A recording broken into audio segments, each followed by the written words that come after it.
ഇൻഡസ്ട്രിയുടെ ഒരു സാഹചര്യമുണ്ട്. അതായത് മുൻപ് ഒരു 99 ദിവസം 100 ദിവസം ഒക്കെ കിട്ടിയിരുന്നൊരു വിൻഡോ ഇപ്പോൾ നമുക്ക് ഒരു 28 ദിവസമൊക്കെ ആയിട്ട് ചുരുങ്ങിയിട്ടുണ്ട്. അതായത് 28 ദിവസമൊക്കെയാണ് നമ്മുടെ മാർക്കറ്റ് ഫോഴ്സ് സിനിമ തിയേറ്ററിൽ നിൽക്കാൻ അനുവദിക്കുന്നത്.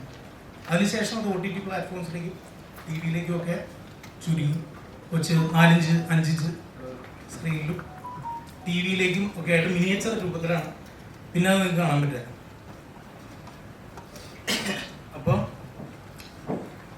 എനിക്ക് തോന്നുന്നു ഇതുപോലൊരു സിനിമ നമ്മുടെ പോലത്തെ ഒരു ഇൻഡസ്ട്രിയിൽ 1.5 വർഷം നമ്മളെല്ലാവരും ഇതിന് പുറകിൽ പ്രവർത്തിച്ച എല്ലാവരും ഒരുപോലെ അധ്വാനിച്ചതിൻ്റെ റിസൾട്ടായിട്ടുള്ള സിനിമ ഇനി ഓഡിയൻസിൽ ഒരു വലിയ തിരശ്ശീലയിൽ കാണാൻ കിട്ടുന്ന 28 ദിവസം ആണ് ഉള്ളതെന്നുള്ളതാണ് എനിക്ക് പ്രൈമറി ആയിട്ട് പറയാനുള്ളത്. അപ്പോൾ അത് എങ്ങനെ കാണണം എങ്ങനെ കാണാതിരിക്കണം എന്നൊന്നും ഒരിക്കലും ഒരു ഡയറക്ടർ എന്നുള്ള നിലയിൽ ഞാൻ പറയാം. പക്ഷേ അത് ഉറപ്പായിട്ടും വലിയ സ്ക്രീനിന് വേണ്ടി ഉണ്ടാക്കിയിട്ടുള്ള സിനിമയാണ്. അത് അങ്ങനെ തന്നെ ഓഡിയൻസ് എല്ലാവരും കാണണമെന്ന് ഞങ്ങൾ ആഗ്രഹിക്കുന്ന സിനിമയാണ്. അതാണ് എൻ്റെ റോള്. ഓഡിയൻസ് ആ രീതിക്ക് കണ്ടില്ല എന്ന് തോന്നുന്നു. സംവിധാനം ഓഡിയൻസ് അങ്ങനെ കണ്ടില്ല എന്ന് തോന്നുന്നു.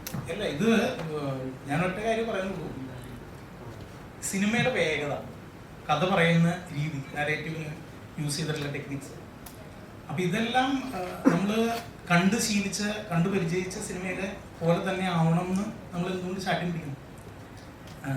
ഞാൻ പറയുന്നത് നമ്മുടെ വാല്യൂ എന്ന് പറയുന്നത് ഫെറാരി എഞ്ചിൻ വെച്ച് ഓടുന്നൊരു വണ്ടിയല്ല.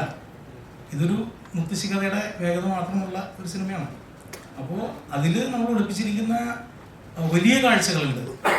പക്ഷെ അതിൻ്റെ വേഗത 100% അപ്പം അത് നമ്മൾ ഇനീഷ്യൽ നമ്മൾ ഇൻ്റർവ്യൂസിലെല്ലാം ഒരുപോലെ ഞങ്ങളുടെ ടീം മുന്നോട്ട് വെച്ച കാര്യം തന്നെയാണ്.